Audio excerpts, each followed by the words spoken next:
हाँ, तो देखिए आज हम जो पाठ पढ़ाने जा रहे हैं कक्षा 11th का इंग्लिश लिटरेचर का दूसरा पाठ है जो पोइम नंबर 2 है और उसका नाम है let me not to the marriage of true minds. ये जो पाठ है ये विलियम शेक्सपियर के द्वारा लिखा गया है और इस पाठ के अंदर जो प्रेम है उसके बारे में बताया गया है। Let me note the marriage of true minds पाठ पर हम आते हैं, लाइन बाय लाइन हम इसका अध्ययन करेंगे और इस पाठ के अंदर जो भी कठिन शब्द है उनका मैं आपको अर्थ बताऊंगा। जो नहीं समझ में आए वो आप पूछ सकते हैं। तो देखिए लाइन बाय लाइन हम इसका अर्थ करते हैं। Let me not to the marriage of true minds admit impediments love is not love which alters when it alteration find or bends with the remover to remover.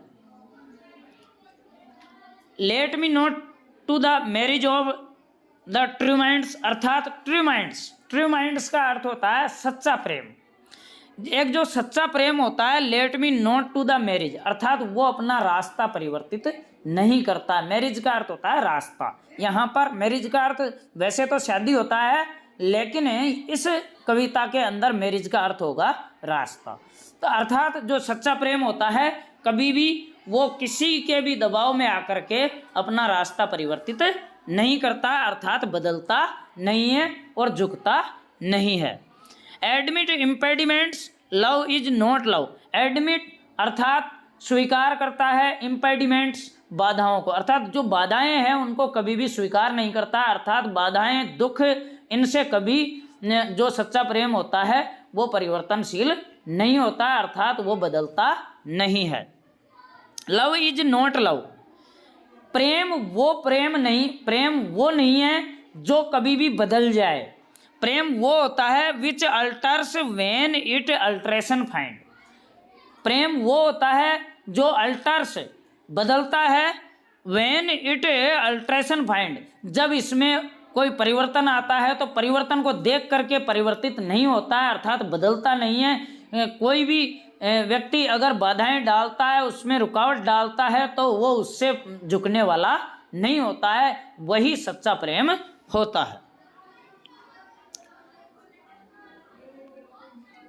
और bends with the remover to remove और या फिर bands यानी कि बदल जाता है या परिवर्तित हो जाता है विद रिमूवर्स अगर कोई भी इसको हटाने वाला हो चाहे मार दो काट दो कुछ भी हो लेकिन जो प्रेम होता है वो किसी के झुकाए झुकता नहीं है अर्थात रिमूवर्स जो हटाने वाले होते हैं, जो उसमें रोड़े डालने वाले होते हैं, बाधाएं डालने वाले होते हैं उनसे कभी भी रिमूव नहीं होता है अर्थात हटता नहीं है, कभी भी ये परिवर्तित नहीं होता है। O no it is an ever fixed mark that looks on tempests and is never shaken it is the star to every wandering bark whose worth unknown although his height be taken। तो देखिए oh no अरे नहीं ये बदलता नहीं है। It is an ever fixed mark यह तो एक उस आदर्श चिन्ह के समान है जो हमेशा एक जैसा रहता है अर्थात अडिग रहता है, कभी भी बदलता नहीं है। यह एक ऐसा आदर्श चिन्ह है।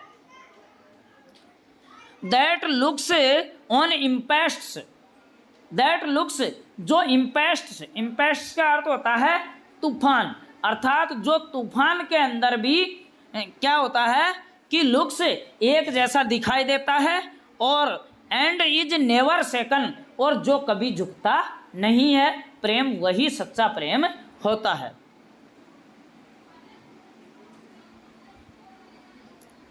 Whose worth is unknown although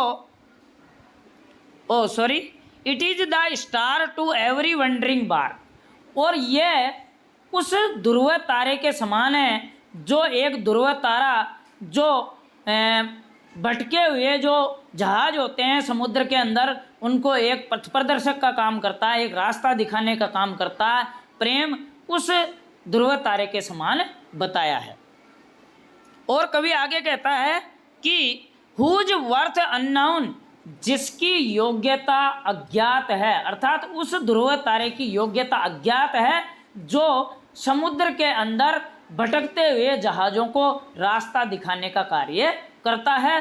तो उस ध्रुव तारे की अर्थात उस प्रेम उसके समान बताया है, जो कभी भी मतलब उसकी योग्यता अज्ञात है।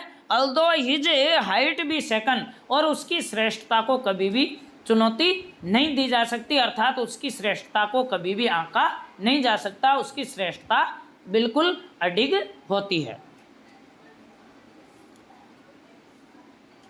Love is not Time's fool though rosy lips and cheeks within his bending sickle's compass come, अर्थात जो लव होता है, प्रेम होता है, वो क्या है कि समय का कोई मोहताज नहीं है। अर्थात ये क्या है कि मान लीजिए एक व्यक्ति है, और व्यक्ति के जो रोजी लिप्स है, अर्थात गुलाबी कलर के होठ है और उसके गाल है, वो क्या है कि with in his bending sicles, अर्थात एक घुमावदार हंसिए से, हंसिया समझते हो, दांतली, तो एक घुमावदार दांतली से, हंसिए से उसको काटा जा सकता है आदमी को, या उसके गालों को, होठों को, लेकिन जो प्रेम है वो कभी भी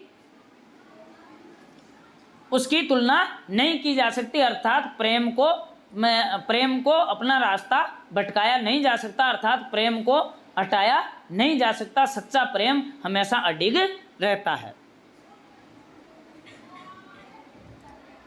but bears it out even to the edge of Doom